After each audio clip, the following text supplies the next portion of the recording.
Hello and welcome to another Six Sages Gaming Deck Spotlight. Today I have for you the deck that a lot of people are going to hate us for because they're going to have to play against it at locals now, Golbez. Now, no surprise, this is a deck that is still around. It has been doing very, very well in results from around the world. It's been a little bit absent from the UK and European scene so far, but in Japan it's probably one of the putting up the most numbers from an archetype.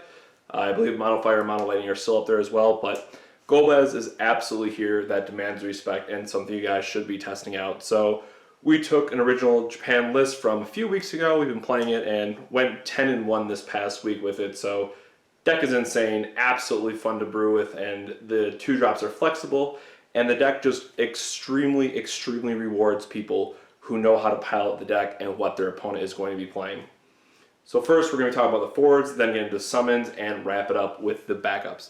So let's find out what makes Golbez so great. So up first we have Barret, and this is absolutely the most underrated card in the deck.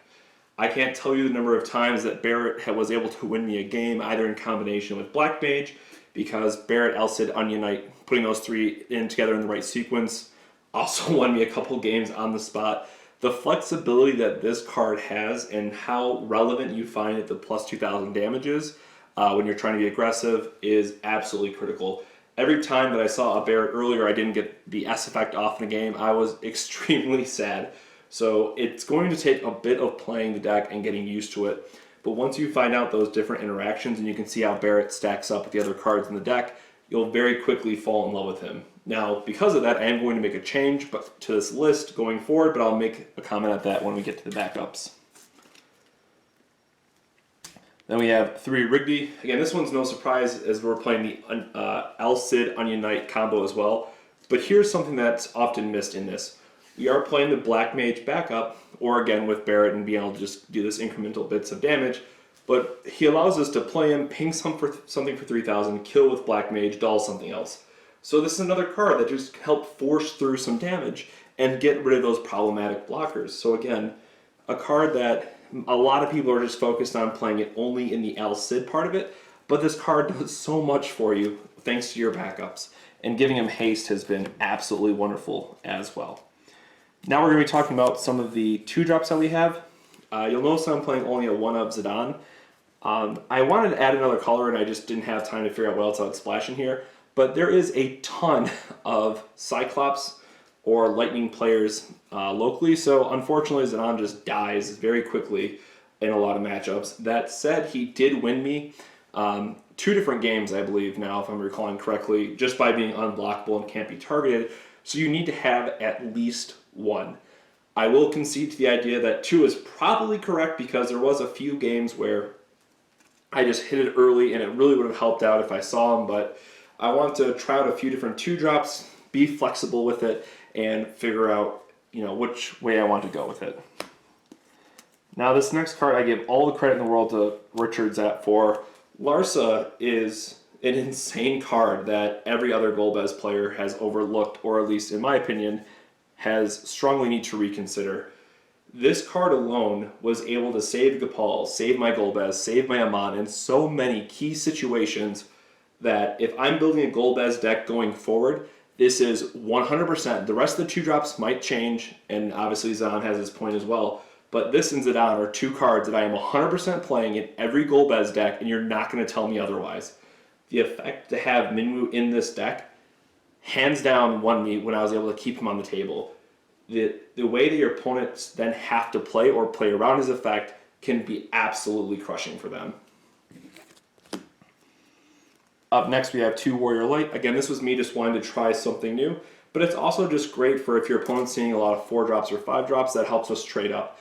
Again, Golbez is the type of deck where we're always going to have more forwards than our opponent, or at least we should, so having Warrior Light, having that potential trade up to some problematic blockers is absolutely where you want to be.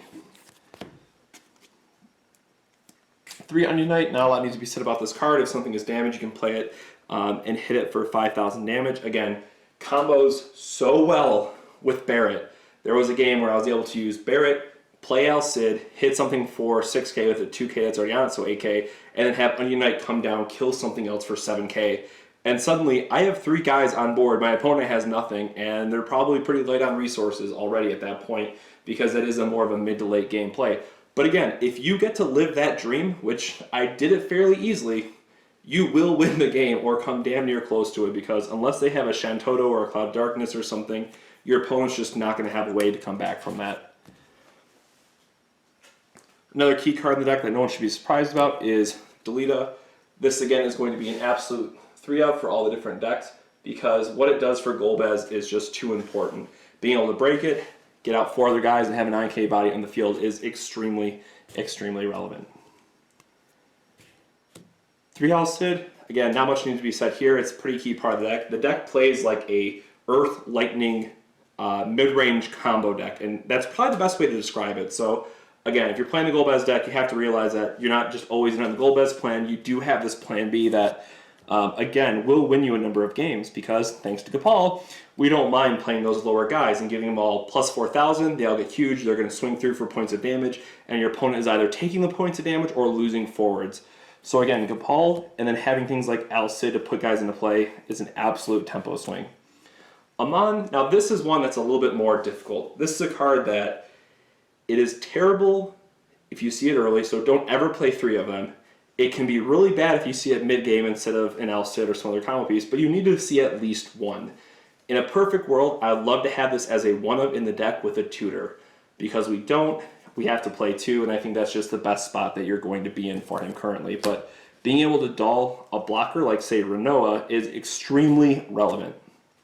And then 3 Golbez, again, we've covered this a bit. It's just a great 9k body, so him being a 9k is also extremely relevant. And then when he dies, you get to get 4 different cards from your deck, which can then usually follow up with the Gippal and guarantee you 4 points of damage. Moving on to summons, we have 3 Odins. Not a lot of explanation here. There's going to be cards in every matchup that we just need to get rid of. One of the key things is going to be Renoa on our opponent's turn, so our guys will untap on ours and then swing forward for damage. Dark Emperor can absolutely be annoying when you're trying to use Kefka. The card is just so versatile and enlightening that you might as well play it. 3 Hecatoncheir. Now this is one that a lot of the Japan lists were running 2, or a lot of people are running 2, and you can probably run 2 if you don't expect a lot of water. But thanks to this card, one of the key plays that actually won me this past weekend was my opponent. I was on the play. My opponent on his first turn played Devout. I untapped, biked his Devout, and he was just completely out of the game at that point. He lost so much tempo, so much card advantage that it's quite silly how powerful this one summon can be. And again, if you're in a position where they have a Minwu, it can definitely hurt part of your decks as well by turning off the Al-Cid part of it. So you just have to get rid of these cards. And also, thanks to this, I was able to beat. I was actually able to win through a Minwu and a Heroic Yuna in the same game. Lastly, going on to our backdrops, Black Mage, extremely strong. I already mentioned with Rygdea and some of the other combo effects. It also is just a great way to threaten anytime that you attack with one of your forwards. If you don't have the Gippal or something, but you have the Black Mage or namely Kefka on the table, you can always threaten to just say, hey, I'm going to attack. Chances are I have a lightning card in my hand, so I'm just going to discard it and sacrifice your guy, and then I have all these other ones that can still attack.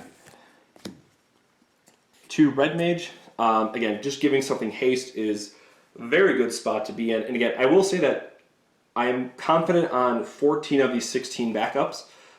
They are just so good at what they all do that it's very hard for me to suggest moving them around to different numbers. 2 Tama, sometimes we just need to be able to play something off color. Being able to flash in either Larsa or Warrior Light was able to do some really, really giddy combat tricks for me. I didn't get to live the Larsa play, but a couple of different times I was able to bait my opponent into attacking by swinging out, having a Warrior Light in my hand. They had a critical 4-drop that I needed to get off the field, drop Warrior Light, trade with it, and then win on the next turn. 2 Gramis, and this is strictly for Al-Cid. No surprise here that Al-Cid is just extremely important for this deck, so we need to see 2 of him every game, and if we get to see all 3, chances are we were winning. Again, Al-Cid just lets you put more guys onto the board to set up your Gippal plays. Or if you have a Kefka on the field already, that's perfectly fine too.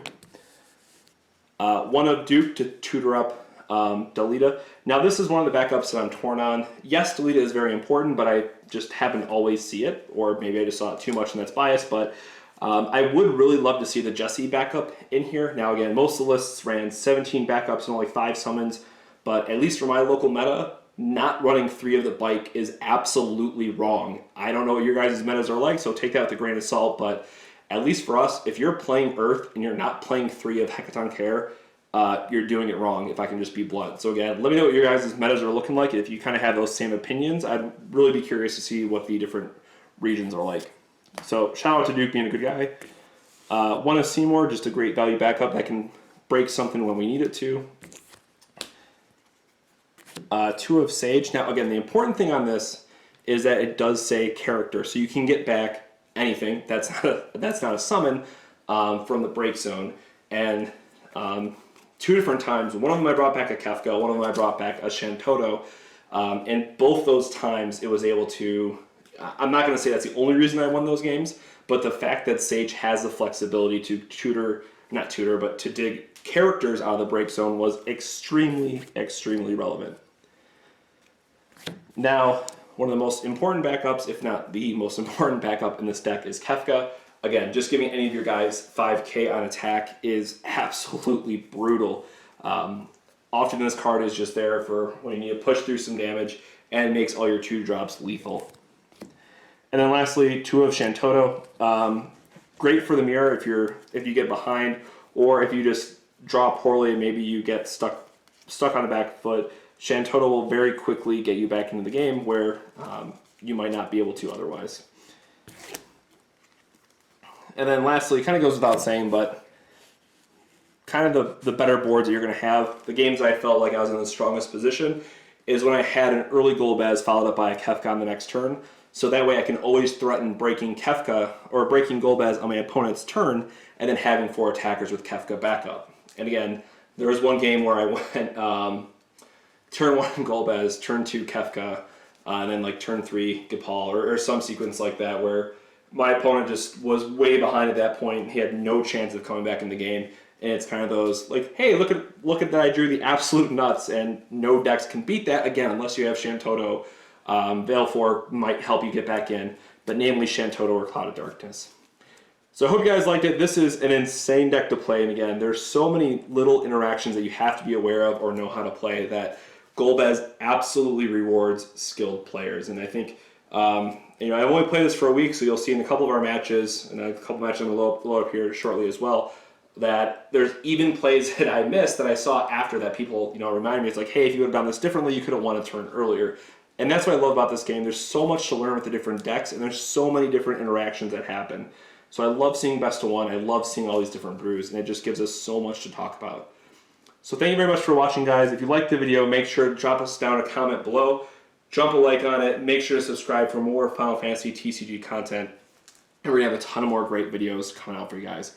So thank you very much for watching, and we'll catch you in the next 6 Stages Gaming Deck Spotlight. Have a good one.